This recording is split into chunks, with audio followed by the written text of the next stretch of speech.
en el reblandecimiento del cuello uterino y eso, pero ya, y también dijo que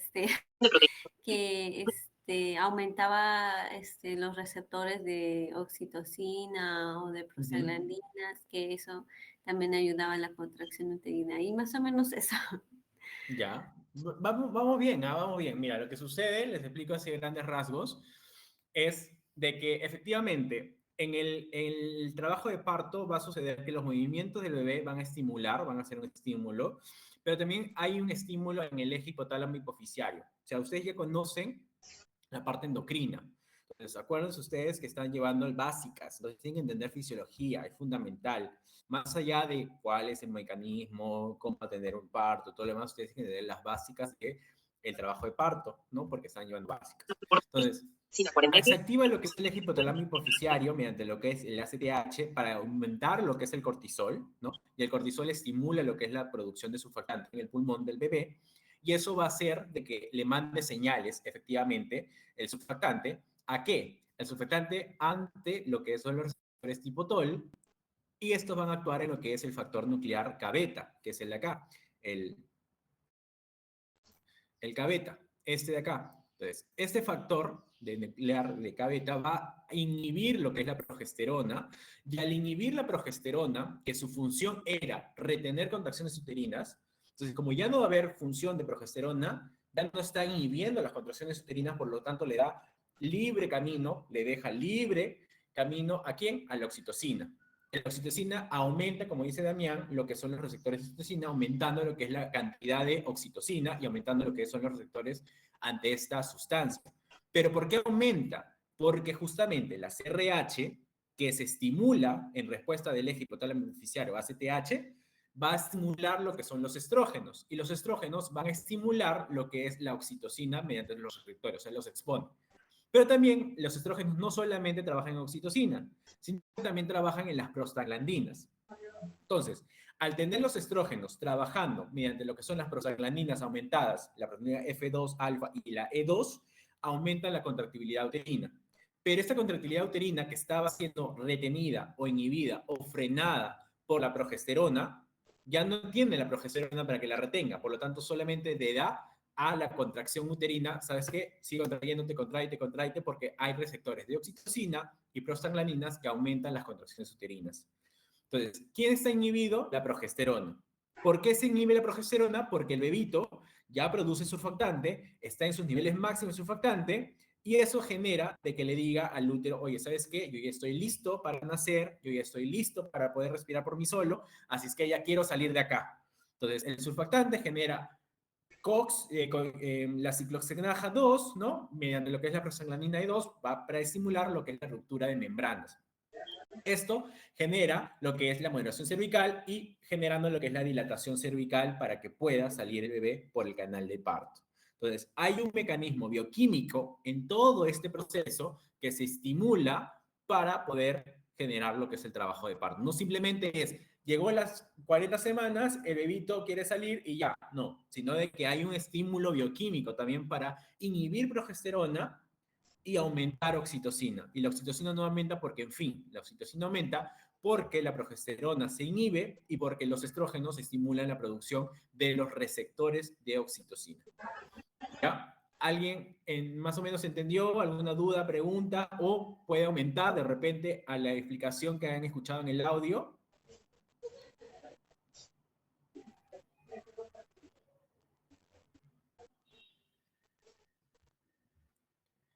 ¿Nadie? ¿Algún comentario con respecto a lo que han escuchado, a lo que les he explicado?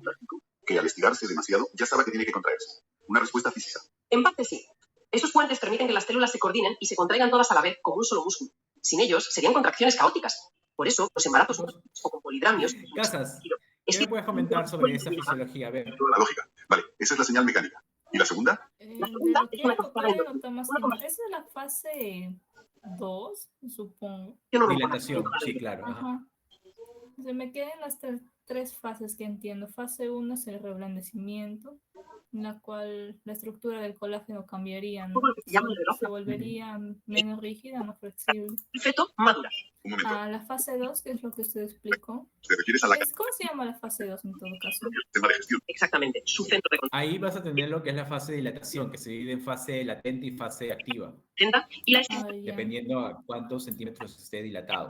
estimulante. Esta CR En realidad no son fases, sino que sería el periodo de dilatación que se divide en 2 fases. Ya, es un bucle de retroalimentación positiva. No, porque en el video lo hablan en 4. La fase 3 sería el trabajo de parto activo, según el video. exponencial en las últimas semanas y parece El expulsivo. que determina la duración del embarazo. Alucinante. ¿Te refieres al expulsivo?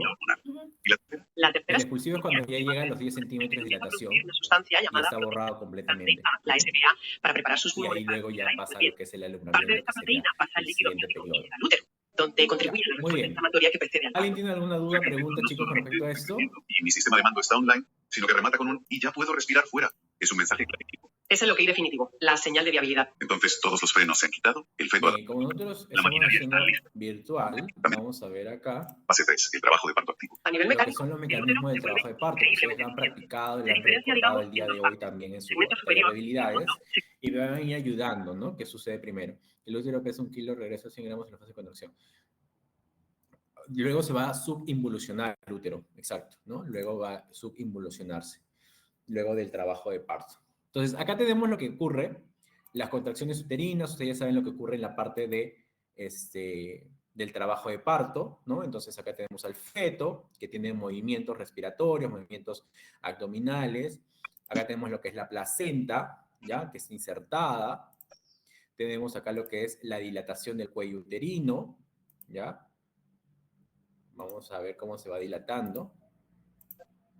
Ahí vemos cómo se va aumentando la dilatación del cuello uterino, ¿no? Y se va borrando también el cuello uterino, es decir, se va borrando lo que son los orificios cervicales. Entonces, ahí vemos cómo se va a dilatar completamente y va a empezar el periodo de expulsivo. Una vez que se ha dilatado completamente, la dilatación hasta 10, ¿no? Entonces, ahí empieza y pasa a la siguiente mecanismo de contracción, mecanismo de trabajo de parto, que sería después, ¿qué pasa primero? ¿Cuál es el mecanismo del trabajo de parto? El movimiento cardinal que empieza. ¿Cómo empieza el trabajo de parto? ¿Cuál es el primero? ¿Qué sucede? Que estamos viendo ahí en la imagen, en la animación, en la simulación. ¿Qué está pasando ahí con el bebé? ¿Cuál es el primer movimiento cardinal? Espinosa, ¿cuál es el primer movimiento cardinal?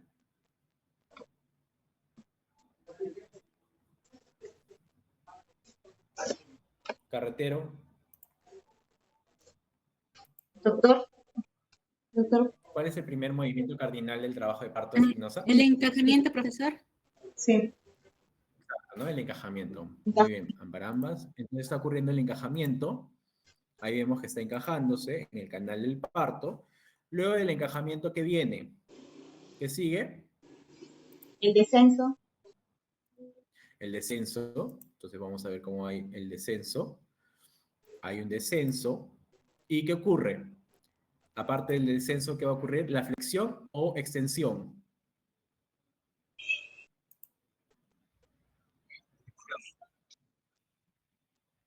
Corrales, no te escuché bien.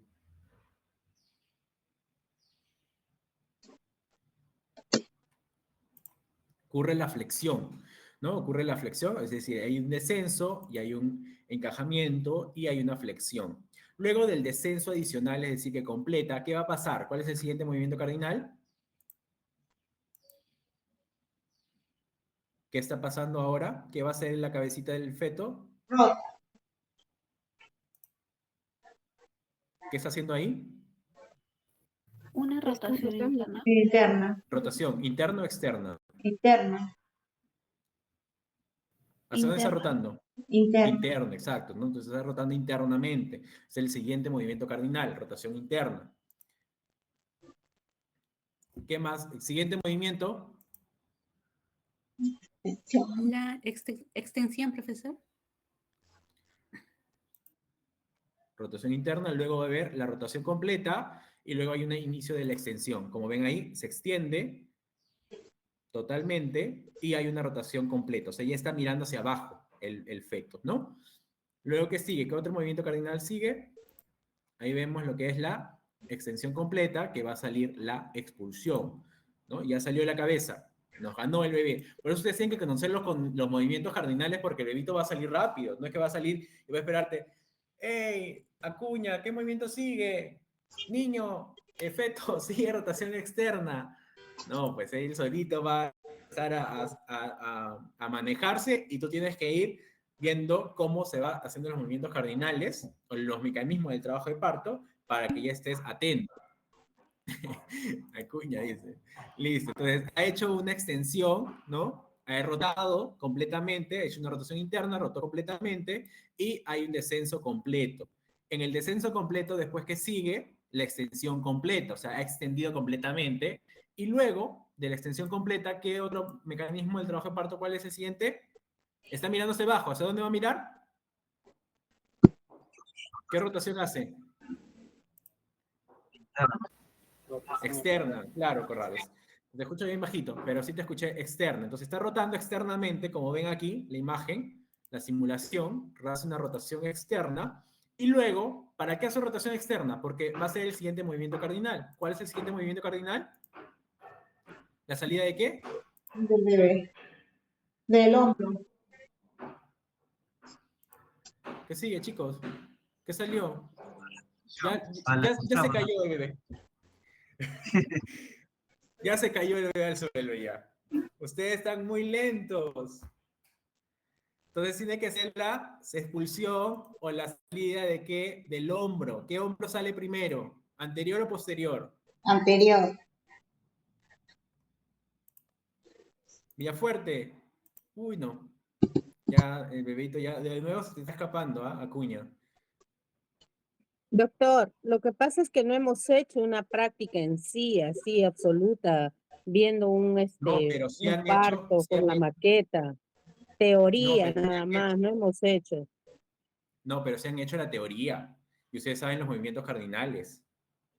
O sea, primero lo que comienza es el encajamiento, luego la flexión, luego la rotación interna, luego la extensión, luego la rotación externa, luego la salida, la expulsión del hombro anterior, luego del hombro posterior, ¿no es cierto? Ustedes han visto esta imagen de acá, ¿cierto? Que incluso les pedían en su guía, me parece, su guía de la semana pasada, de la estación 4, que el doctor Ramírez me pasó, era la estación 4 medir los mecanismos del trabajo de parto. Entonces, primera, mecanismo, lo que mencionaron ustedes, ¿no? El cabeza flotante, luego encaja, descensa, hay un descenso y hay una flexión. Esto sí lo han visto, ¿o no? Para repasar rápido. ¿Esto sí lo han visto, chicos? ¿O repasamos? Repasamos, por favor. Ya, estos son los movimientos cardinales, es decir, cómo sucede en el trabajo de parto de una presentación normal, o sea, frecuente, ¿no? Que es la occipucio anterior izquierda, o sea, que es lo más frecuente como ocurra esto. Entonces, acá, ¿qué va a pasar? La cabeza está flotando, la cabeza está flotando, por eso hacemos la bandera de Leopold, ¿no? Para saber si ya está encajado. Una vez que ya está encajado, vas a ver que está encajado en lo que es el pelvis, va a haber un descenso y una flexión.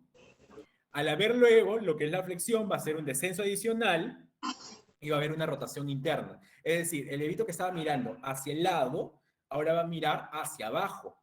Por eso está rotando internamente. Porque el bebé nace mirando hacia abajo, hacia el suelo. O sea, mira hacia abajo, pero luego rota. Entonces, hay una rotación completa mirando hacia abajo y se extiende. ¿Cuál va a extender? El cuello. Por eso es que nace mirando hacia arriba, ¿no? Y luego va a hacer una reconstitución o va a hacer una rotación externa. Va a mirar hacia el lado. ¿Para qué? Para que tú jales o el mismo solito va a sacar su hombro, primero anterior y luego posterior. Lo que tú tienes que es ir guiándolo. Entonces, si se te engancha acá, digamos, rotación externa y ya no quiere más salir por la contracción ha bajado de repente, tú sabes que el siguiente movimiento cardinal para sacar al bebé es hacer descenso del hombro anterior y luego jalas el hombro posterior. Para eso nos sirve lo que es la rotación, los movimientos cardinales. Entonces, tú has hecho estos movimientos y luego sacas al bebé del tórax, del cuerpito. Una vez que ya nació el hombro posterior, ya es mucho más fácil, así como vemos acá en la animación. Vamos a ponerlo de nuevo. Entonces acá sale, estamos ya en los últimos movimientos cardinales, sale el hombro anterior, sale hombro posterior, incluso él solito, por eso es que a veces en las multíparas, el bebito sale y llega al suelo, ¿no? Porque él solito ya sabe sus movimientos. En algunos casos sí hay que guiarlo y hay que nosotros manejar. Primero hombro anterior, luego hombro posterior y luego jalar el tórax para sacarlo. Pero los bebitos solitos, los fetos van a sacar solito, salir solito mediante sus movimientos cardinales. Es como ellos nacen solos, prácticamente.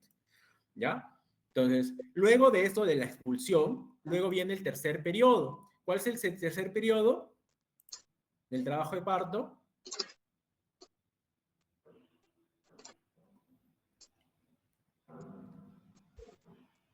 Primer periodo, fácil, el periodo de dilatación. Segundo, periodo de expulsión. Tercer periodo, después de la expulsión, ¿qué sigue? Alumbramiento. Alumbramiento, exacto. El alumbramiento es desde que sale el bebé, es decir, ya nació el bebé, pero hasta que salga, ¿qué? La placenta. Entonces, ese es el periodo de alumbramiento, hasta que sale la placenta. ¿Ya? Entonces, eso es lo que tienen que tener en cuenta los periodos. Y luego ya hay un cuarto periodo que es el puerperio, ¿no? Que se divide también en puerperio mediato y en puerperio inmediato. Eso es lo básico, lo fundamental, mínimo que deberían ir conociendo ustedes en lo que corresponde al trabajo de parto. Hoy día la clase es un poco tediosa, es un poco amplia sobre lo que es trabajo de parto, pero así está en su sílabo. ¿Ya? Estoy haciéndolo lo más básico posible y relacionado a las ciencias básicas, ¿ya? Las ciencias básicas.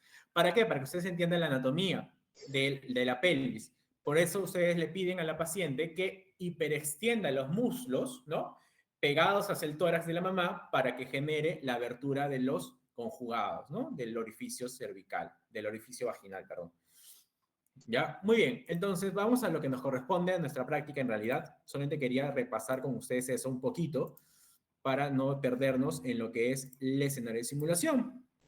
Porque no tiene sentido hacer un escenario de simulación si no sabemos lo básico. Dime, Meneses. Doctor, con respecto a el hombro anterior y posterior que lo mencionó, ¿cómo saber cuál es cuál? El que está arriba. El anterior es hacia arriba, superior en todo caso. Anterior es el que está pegado hacia la pubis de la mamá. Ese es el anterior. Primero sale siempre el de arriba, es hombro anterior. Ya, ok. O sea, siempre debe ser va a salir por ese lado, ¿verdad? Claro, ese es el movimiento ideal, el movimiento adecuado. Por eso si el bebé se queda estancado en la cabeza y no quiere salir el cuerpo, tú lo sacas primero para arriba, o sea, sacas el hombro anterior y luego sacas el hombro posterior, es decir, el de abajo, para que salga mucho más rápido, porque ese es el movimiento convencional del bebé, o sea, así va a salir siempre. Si tú intentas sacarlo contrario, puede generar alguna patología, ¿no? Algún tipo de... O también puede ser de que si esté con una distocia de hombros, de repente, que no salgan los hombritos por alguna patología que tenga y puedas hacer una lesión, si en caso no lo sacamos correctamente. Si no conocemos los movimientos cardinales del parto. Ya, vamos a ver algo.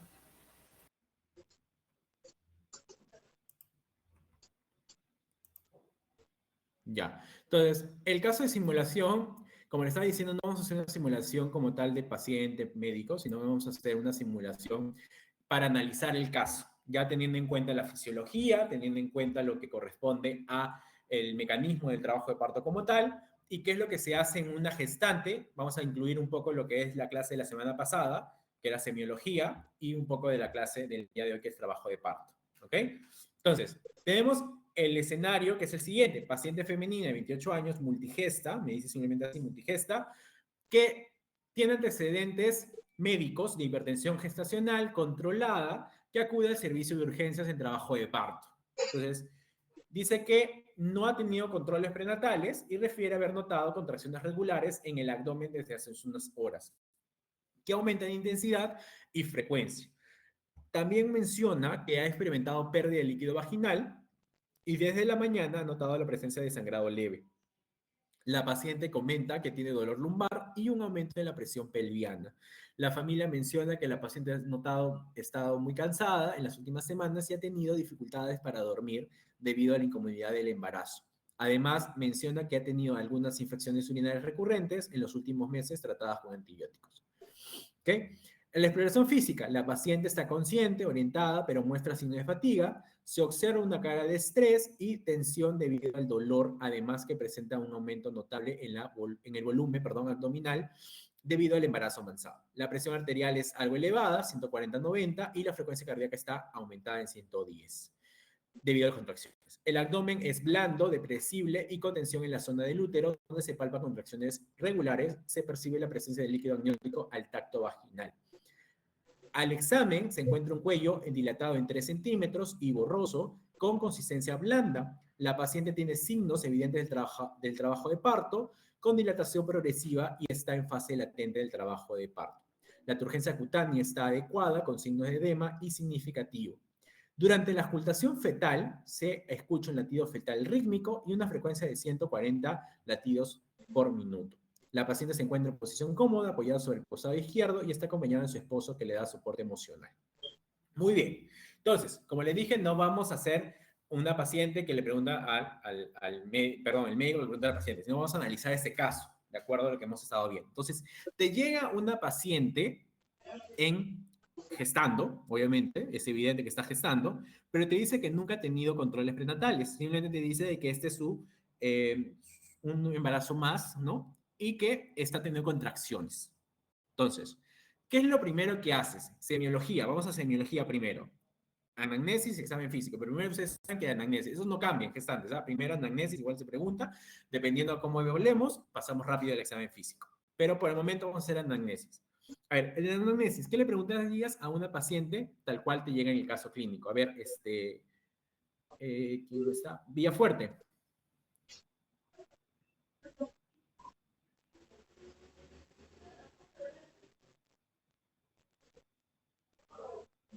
Villafuerte.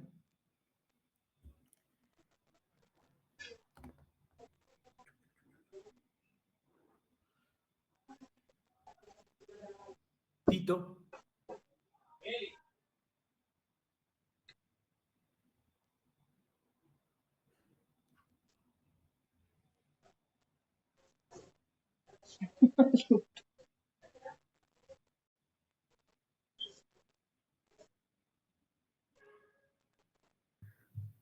Doctor, soy Villafuerte. Ya. ¿Cuál era la pregunta? Disculpe.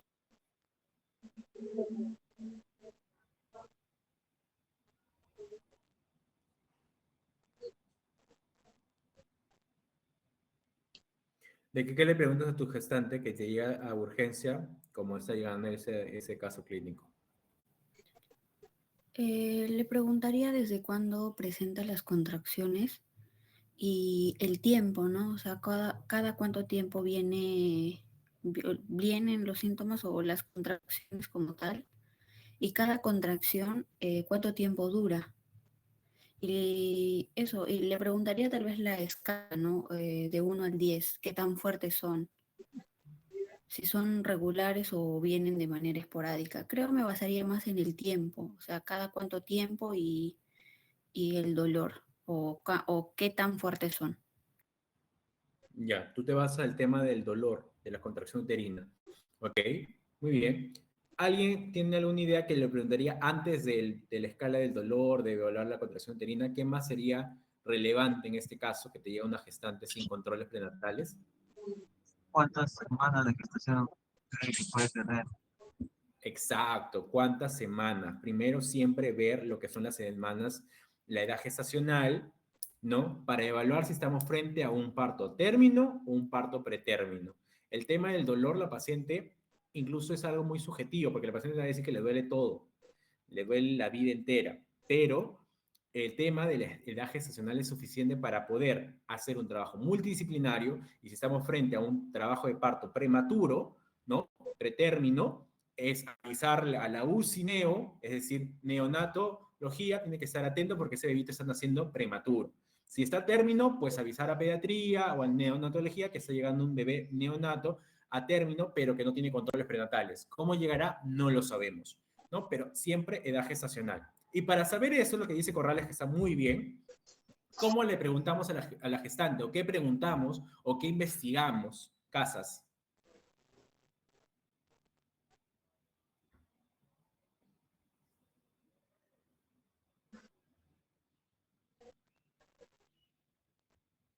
Para edad gestacional más que nada, ¿no?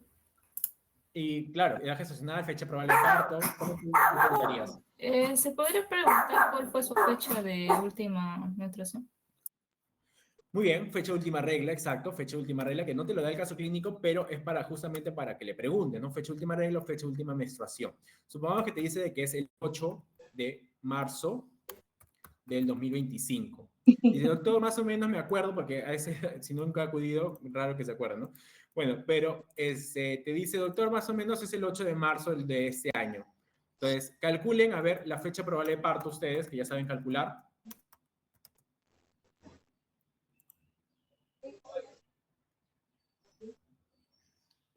Acuña, ¿cuándo es la fecha de probable parto? Según la forma del Naguele.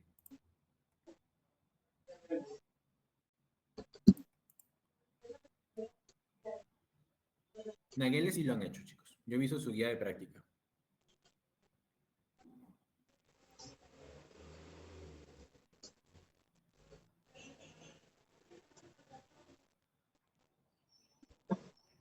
Acuña creo que no tiene audio.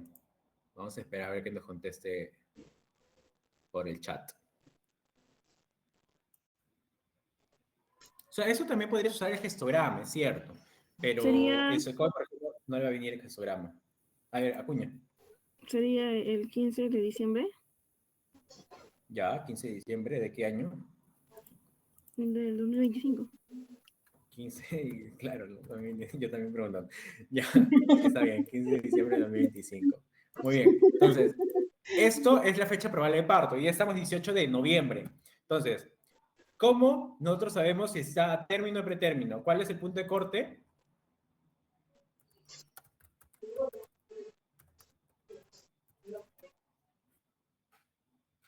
¿Cuál es el punto de corte para decir que estamos,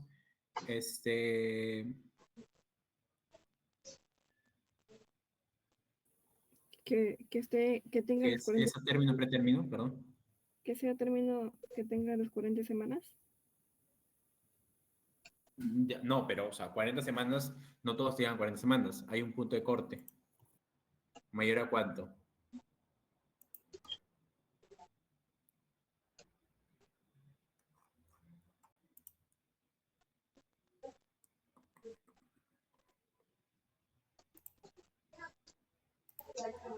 Más de 37 semanas. Exacto, mayor de 37 semanas, ¿no es cierto? Mayor de 37 semanas. Muy bien. Entonces, nosotros tenemos que tener eso en cuenta, mayor a 37 semanas. ¿Ya? Luego, nosotros, ¿qué vamos a evaluar?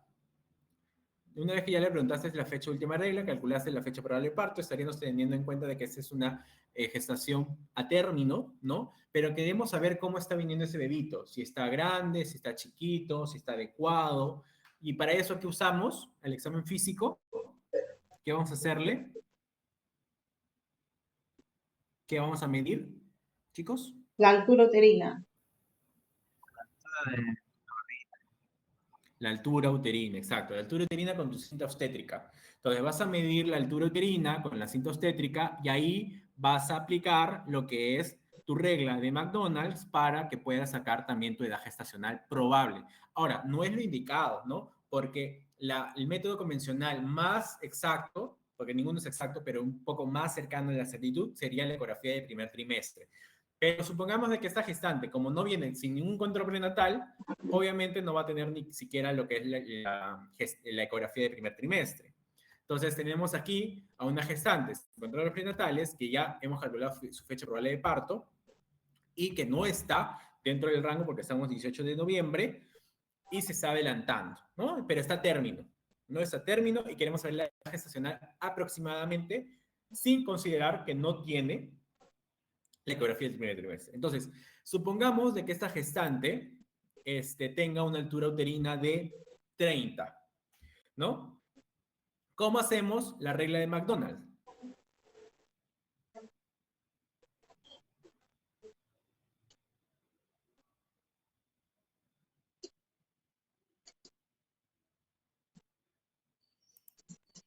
Para calcular la edad gestacional con altura uterina.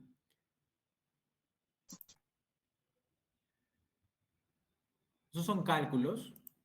Ah, ¿lo han revisado o no, chicos? Para compartirles, si no, ¿cómo se calcula? A ver, voy a compartirles acá esto. No sé por qué no puedo.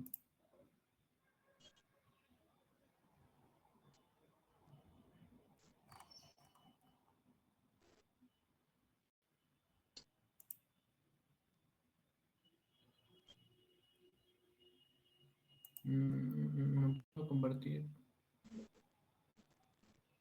Ok.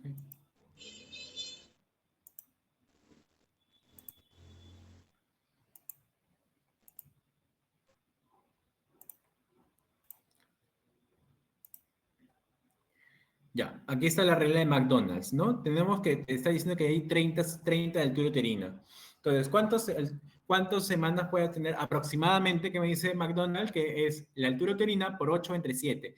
30 por 8 es 240. Entre 7, ¿alguien me ayude con el cálculo? No tengo el calculador a la mano. A ver. 34.3. 34.3 semanas.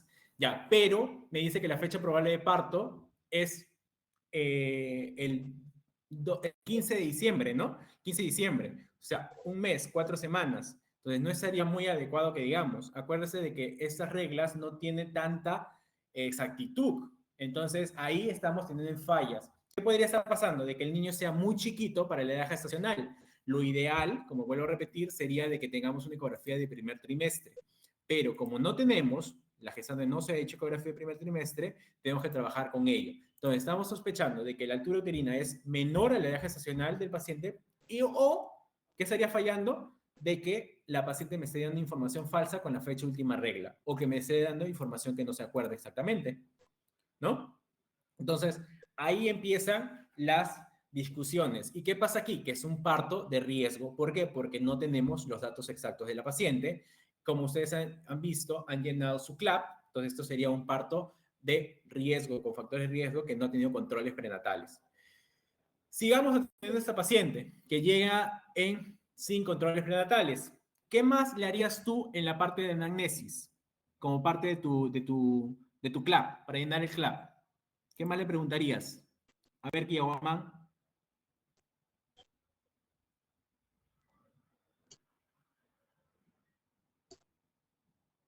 O alguien, ¿quién más le preguntaría, chicos, a esta gestante?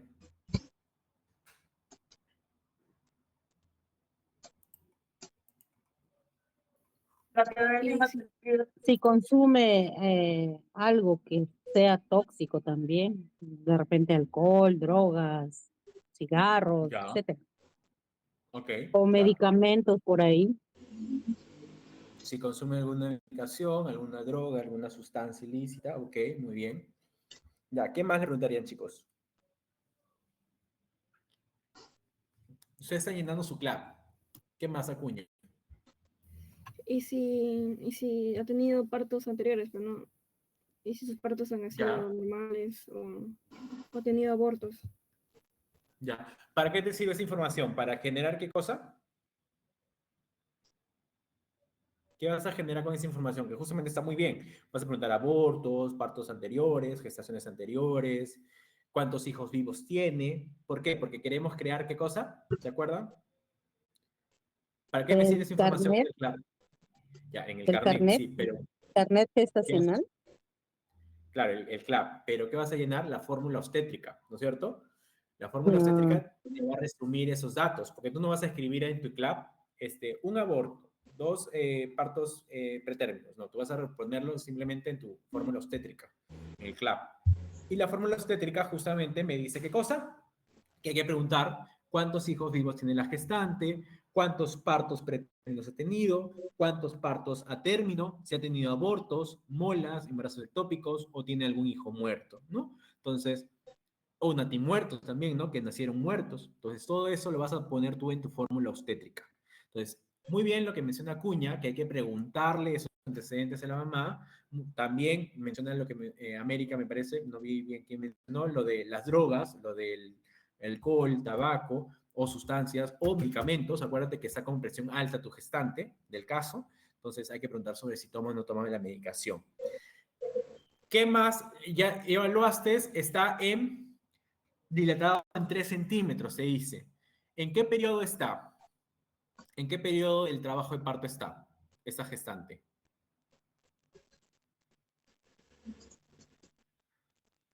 Meneses, ¿en qué periodo está?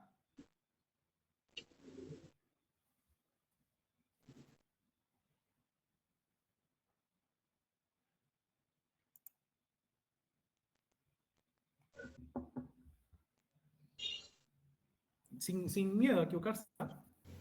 Estará en el periodo de dilatación, en la fase Ya, ¿en latente. qué fase? Fase latente, muy bien. Periodo de dilatación, fase latente. ¿Ya? ¿Cuánto necesita tener para decir que está en fase activa, Kiobaman?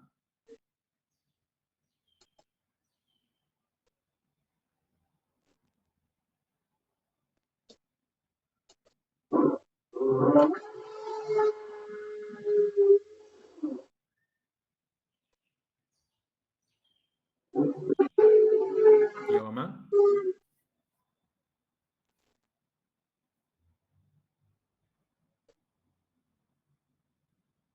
No está Kiobaman. ¿Alguien, chicos, que me pueda contestar esa pregunta? Sería 10 que centímetros. inicia con 3 centímetros y se va tomando en cuenta los minutos, ¿no? El tiempo, y si va cortando la distancia de tiempo, va avanzando. Y queda de 9 a 10 centímetros cuando ya empieza la fase de dilatación, ¿no? No. A ver, vamos a ¿Al ubicarnos. revés? La fase de dilatación es cuando está haciendo la dilatación y se divide en dos. El periodo de dilatación se divide en dos fases. Fase latente, lo que mencionaba Acuña, y fase activa. De 0 a 4 va a ser su fase latente, ¿no? Que hay contracciones uterinas y todo, pero no hay cambios cervicales. Pero luego empieza a hacer los cambios cervicales. Cuando está mayor a 2 centímetros, decimos que realmente es el trabajo de parto. Entonces, mayor a 2 centímetros, trabajo de parto. Pero la fase latente es hasta los 4 centímetros. Luego empieza la fase activa, que empieza lo que tú mencionas, que hay que controlar el tiempo, la intensidad, la frecuencia, que es a partir de los 4 centímetros de dilatación que empieza la fase activa. Cuando llega a 10, ya se convierte en el periodo expulsivo, que es otro periodo, ya no es periodo de dilatación, porque ya dilató, completó la dilatación hasta 10. Y luego empieza lo que es el periodo expulsivo, cuando esté en 10. Entonces, el periodo de dilatación se divide en dos. Fase latente, lo que mencionaba Acuña, y fase activa, que empieza a partir de la dilatación 4. Ahí hacemos lo que menciona Ceballos, América. Controlamos, ¿mediante qué? Mediante tu partograma. Controlamos de que no se salga de la línea de alerta, controlamos la intensidad, controlamos la frecuencia, controlamos lo que es la calidad de la contracción y empieza a ser lo que es el partograma como tal, lo que ustedes de repente han visto, y si no, se llama esa hojita partograma para controlar. Cuando ya está en 10, es tu periodo de expulsivo, ya empieza el expulsivo. Y ahí empiezan los mecanismos que hemos revisado hace poquito, que son los mecanismos del trabajo de parto. Entonces, ahí ustedes también tienen que considerar en cuenta ese datito, ¿no? Por ejemplo, para medir lo que es la fuerza de contracción,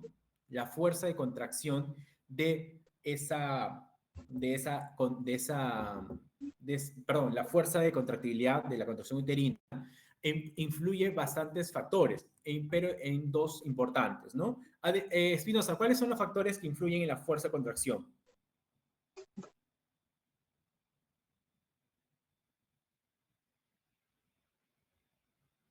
¿Cómo yo puedo decir que efectivamente es una buena contracción? Bueno, de acuerdo la intensidad y la duración de la contracción. Exacto, ya, Por muy bien. ejemplo, si Entonces, dura... ¿ahí qué mides? Ajá, sí. Sí, perdón. Si la contracción uterina, o sea, en 10 minutos, ¿cuántas contracciones? Si hay más de 4 contracciones, si tiene una intensidad de cruces, ¿cuántas cruces tiene? Si tiene una, tiene dos, tiene tres, o si cada contracción dura más de 35 segundos. Entonces, ahí va avanzando, vemos que si avanza o no para el trabajo de parto, ¿no? Exacto, lo que menciona Adriana es la fuerza de contractibilidad. Y esa fuerza de contractibilidad se mide en unidades Montevideo, que por ahí lo van a escuchar alguna vez en su vida. Esas unidades de Montevideo es la multiplicación de lo que menciona Adriana, que es la intensidad que se mide en milímetros de mercurio, y puede ser, subjetivamente lo medimos con una cruz, 2 cruces, 3 cruces, pero si tenemos el equipo adecuado lo vamos a medir en los milímetros de mercurio, cuánto se contrae, la intensidad. Y la frecuencia, es decir, cuántas contracciones hay en 10 minutos, ¿no? Lo que mencionaba era, si tenemos una contracción de una intensidad, por ejemplo, de 40, ¿no? De 40 milímetros de mercurio, voy a ponerlo acá para que me puedan entender. Entonces, acá, por ejemplo, unidad de Montevideo, es así, UM, unidad de Montevideo, que es la fuerza de la contracción. A ver cómo está progresando justamente tu parto, porque puede haber distocias de lo que es de la dilatación, distocias de lo que es la contractibilidad también, que son problemas patológicos, lo van a ustedes saber luego, pero la unidad de Montevideo, ¿ya? Se divide en lo que es la intensidad por la frecuencia, ¿no? ¿Para qué me sirve esto? Ya. ¿Para qué? La intensidad, lo que mencionaba, una cruz, 2 cruces, 3 cruces, se traduce en milímetros de mercurio. Por ejemplo, puede ser 40 milímetros de mercurio, ¿no? 40 milímetros de mercurio. La frecuencia sería cuántas veces hay contracciones en 10 minutos. Por ejemplo, si tiene 4 contracciones en 10 minutos, ¿no? En 10 minutos. ¿Esto cuánto sería la unidad de Montevideo para ver fuerza? Sería 160, se multiplica simplemente unidades de Montevideo. ¿Y qué me dice la literatura? De que el periodo de expulsivo, cuando tiene 10 centímetros de dilatación, porque ya sabemos que ese es el periodo de expulsivo, va a tener como mínimo 200 unidades Montevideo. Entonces, tenemos que tener en cuenta de que el paciente va a llegar a 200 unidades Montevideo. ¿Y cómo se llega a eso? A de que sea una contracción de 40 milímetros de mercurio con 5 contracciones en 10 minutos. Y ahí recién voy a tener 200 unidades Montevideo, que es donde el trabajo de parto ya está en su fase máxima, en su acme, como dicen ahí los ginecólogos, y está teniendo el periodo expulsivo y va a empezar todo lo que hemos estudiado antes de lo que son los mecanismos del trabajo de parto. Entonces, ¿cuánto es también la máxima que puede tener? Hasta 250 unidades Montevideo es lo máximo que puede tener también, porque si no, se te va a pasar de mucha contractibilidad y puede ser riesgoso para el feto o riesgoso para la mamá. Entonces, ahí tenemos que investigar. Lo que mencionaba Espinosa es ver la intensidad de la contracción y ver lo que es la frecuencia de la contracción. Entonces, como estudio semiológico, como estudio del examen físico, es evaluar eso, para ver cuánto está teniendo, si es una buena o no mala contracción. Porque dependiendo de eso, vas a ver si tu paciente sigue en parto vaginal o se va a parto distóxico a una cesárea. ¿Ya? Oye, entonces, supongamos de que tu paciente, vamos a suponer, de que ya se ha evaluado, ha sacado fecha de última regla, fecha probable de parto, edad gestacional, altura uterina, evaluaste esa intensidad, frecuencia de las contracciones, efectivamente, esta gestante está en dilatación 10, ya pasó el tiempo, está en dilatación 10, entra en expulsivo. ¿Qué es lo que tienes que hacer? ¿Qué le pides? ¿Qué exámenes le vas a pedir a tu paciente antes de atender al parto? No tiene controles, ojo, ¿ah? ¿Qué le vas a pedir? Como mínimo. O lo primero que le vas a pedir. Incluso eso se pide antes de que llegue a fase 10, a ojo, desde un inicio. Bueno, antes creo que se le está pidiendo VIH, porque si va a ser, bueno, si es que va a ser, si es que no está en expulsivo, VIH, sífilis. Perdón, no te escuché bien, se fue tu micro. Antes, o sea, cuando viene una paciente en emergencia se le pide primero las pruebas serológicas. Uh-huh. O sea, antes para ver si va a ser un parto vaginal, porque en el caso de tenga un VIH, un sífilis positivo, en ese caso pasa cesárea. Claro, sea el mecanismo que sea, igual que pedirle serológico, ¿no? Si no hay el CLAP, si no viene con tu CLAP el paciente, y si viene con CLAP y solamente tiene un control prenatal, igual se le hace para actualizar esos exámenes, ¿no?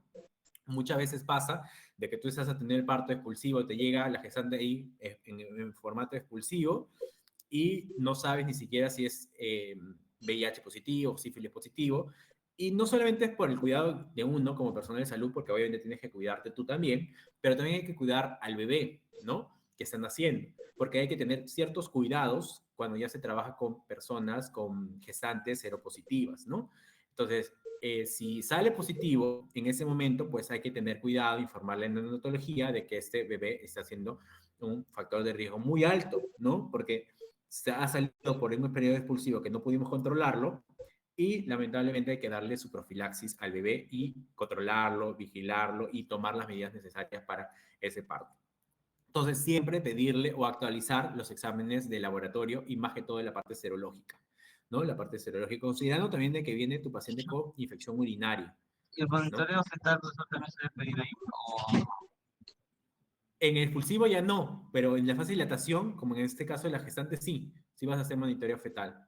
Claro, para ver cómo va haciendo que no llegue a un sufrimiento fetal, ni ver cómo está la variabilidad, ¿no? Pero sí, sí puedes hacerlo hasta que llegue antes de 10, porque ya en 10 ya pasa pues a sala de expulsivo y ahí tiene que esperar lo que es que salga lo que son los mecanismos del trabajo de parto. Y ahí vas a decirle a tu gestante de que puje en los determinados momentos para que pueda salir el bebé, ¿no? Y no se quede ahí, no haya una distocia de contracción, una distocia de expulsivo también. Porque puede ser de que la gestante no sepa, por más sucede en las primíparas, ¿no? Que no sepan pujar, entonces tienes que explicarle tú en qué momento va a pujar, porque también si no se le va a pasar la hora entera o media hora entera pujando, es en los momentos adecuados. ¿En qué momentos? Durante la contracción, ¿no? ¿Para qué? Para aumentar lo que es la contractibilidad del útero y pueda salir ese bebé más rápido. Entonces, termina lo que es la fase de expulsivo, salió el bebé, ha sacado mediante los movimientos cardinales, ya los movimientos cardinales lo ha sacado el bebé, hay una rotación interna, luego una Doctor, extensión completa. Dime. doctor, disculpe, ¿qué significa las siglas CLAP? El CLAP va a ser la historia clínica perinatal, ¿no? Como tal. O sea, el CLAP es lo que se va a llenar como es la historia clínica perinatal que lo organiza lo que es la OPS, o sea, le está ejecutado o está elaborado por la OPS, por la Organización Panamericana de la Salud. Entonces, es una historia clínica perinatal o el carnet perinatal, ¿no? Pero es por Latinoamérica. El AL es por la Latinoamérica, ¿no? Pero es básicamente la ficha que se llena al nivel. Toda Ah, ya, Latinoamérica ok. maneja Es esa historia clínica. el CLAP. Sí, sino de que ya lo resumimos como CLAP en el lado médico porque es como que la historia clínica de la gestante que lleva a todos lados. Entonces ahí está resumida su historia clínica. No es que va a llevar la historia clínica ese paquetón para todos lados, ¿no? Aparte eso se queda en el hospital. Esa hojita, porque es una hojita nada más, la puede llevar a todos lados porque es una historia clínica perinatal donde están los datos tanto de la madre como del futuro niño que van a nacer.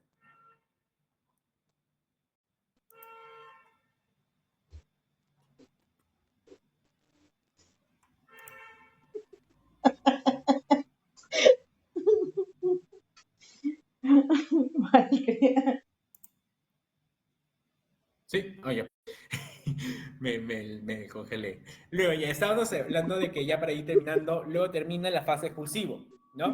Salió el bebé mediante los movimientos cardinales que hemos revisado, y ustedes tienen que, eso por favor, sépanlo de memoria, porque eso probablemente lo ven en su teoría, ¿ya? Los movimientos cardinales.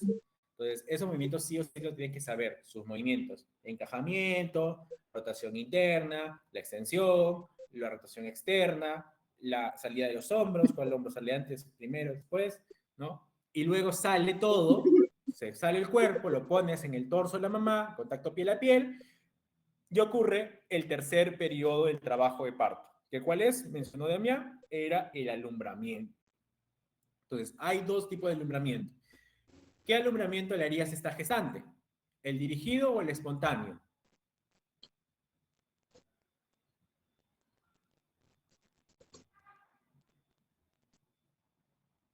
Como es multigesta, podría hacerse el espontáneo, porque el dirigido sería cuando sería una primigesta.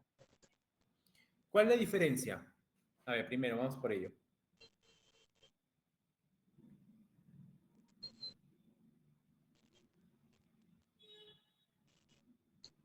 ¿Cuál es la diferencia entre alumbramiento espontáneo y dirigido?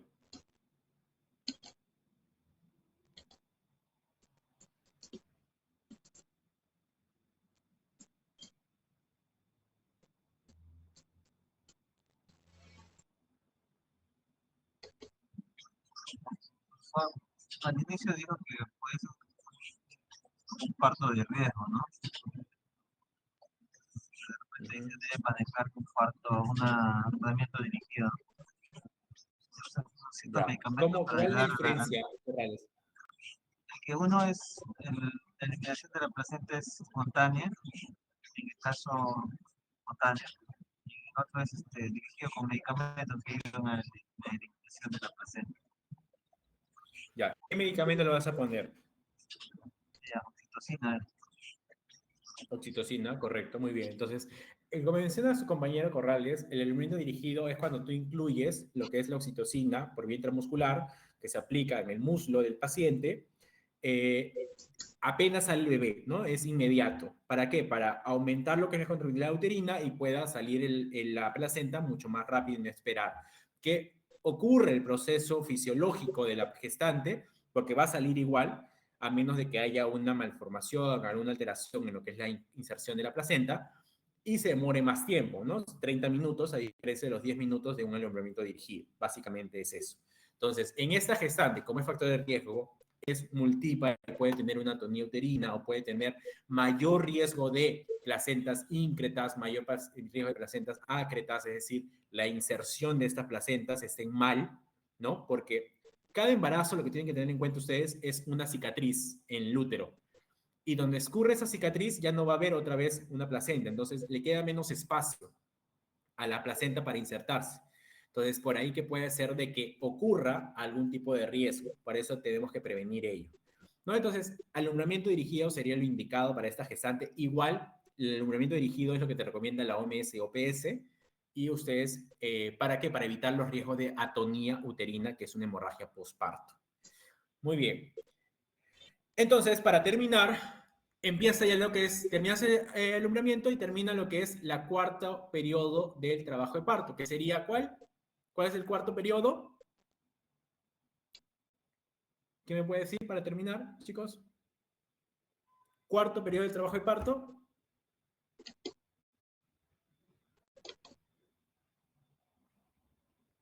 Después del alumbramiento que sigue.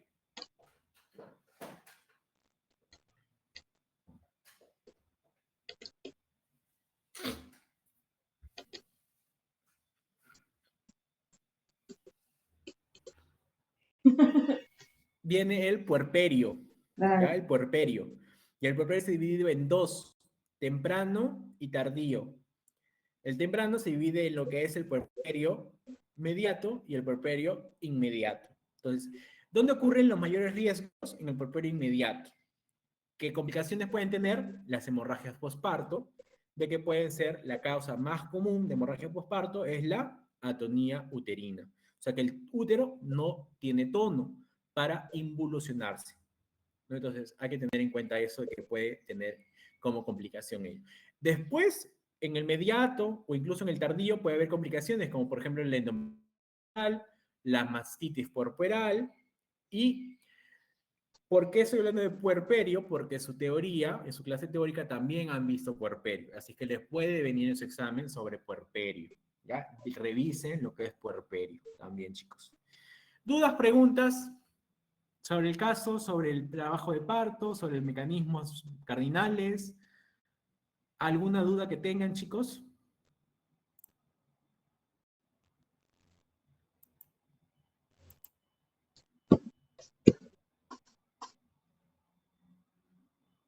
¿No? ¿Ninguna? No. ¿Siempre se le debe manejar como parto o Nos quedó muy corto el tiempo para estos temas, doctor. Son No te escuché bien, Corrales. Sí, América, sí, pues. Pero es como una introducción general. Tampoco yo creo de que le vaya a venir en preguntas muy específicas. No creo que les vengan preguntas muy dirigidas en el ámbito obstétrico, sinceramente, porque es lo básico. ¿Y cuál es lo básico? Fecha última regla, fecha probable de parto, cálculo de edad gestacional, altura uterina, ¿no? Lo que son los mecanismos del trabajo de parto, eso sí, lo que es la fisiología del trabajo de parto, porque están llevando ustedes básicas, y el curso es sobre integrar lo que es la parte endocrina y la parte reproductiva. Entonces, la fisiología es básico, que tienen que repasar, ¿ya? También revisar lo que es los periodos del trabajo de parto, también básico también. Y ¿Hola?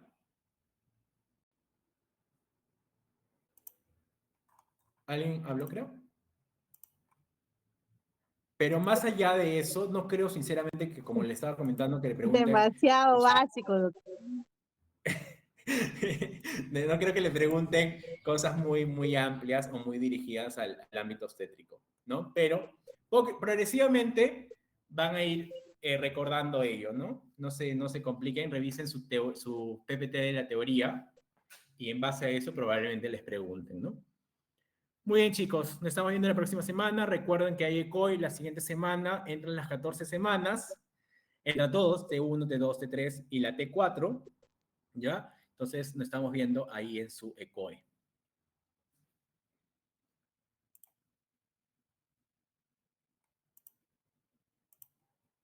El día del ECOE, doctor, tómese una pastilla de relaxatina.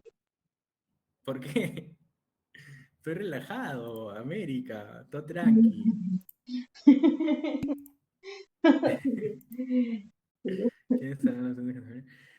Los docentes aún estamos viendo quiénes van a estar de invitados, pero sí o sí van a estar los que enseñamos las NRC, o sea, la doctora Rubina, el doctor Acuña, el doctor Virgilio y el doctor y yo.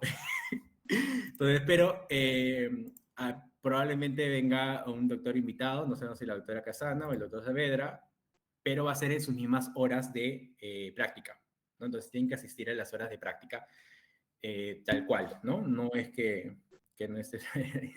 aún no sabemos, pero sí, va a ser en sus mismas horas, ¿ya? En sus mismas horas. Muy bien, chicos. Nos estamos viendo, estudien. Nos vemos la próxima semana para su ECOI. Chao, chao, chicos.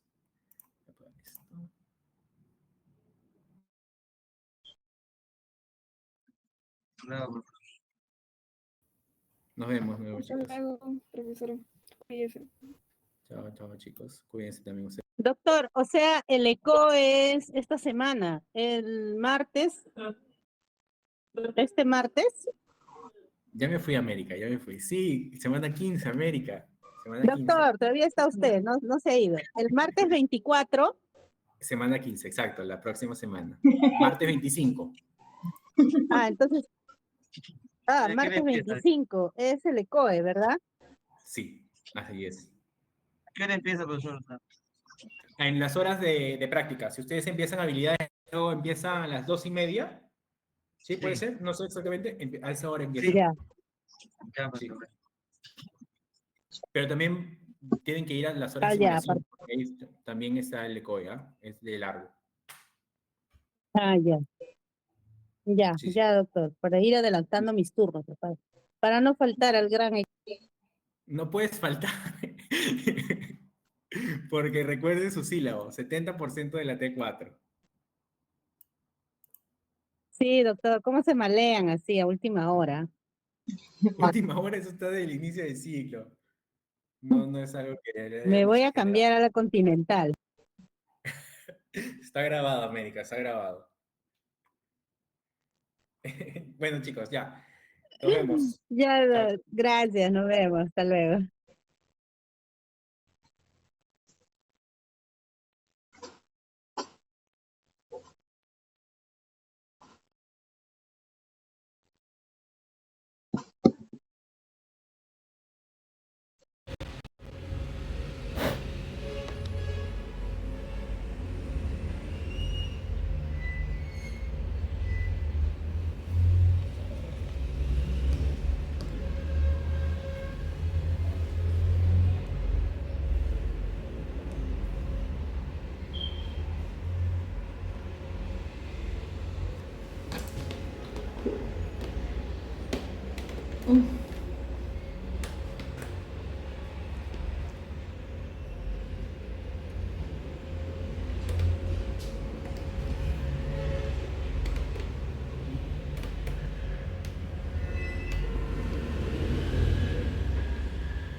Habla, América, ¿qué fue?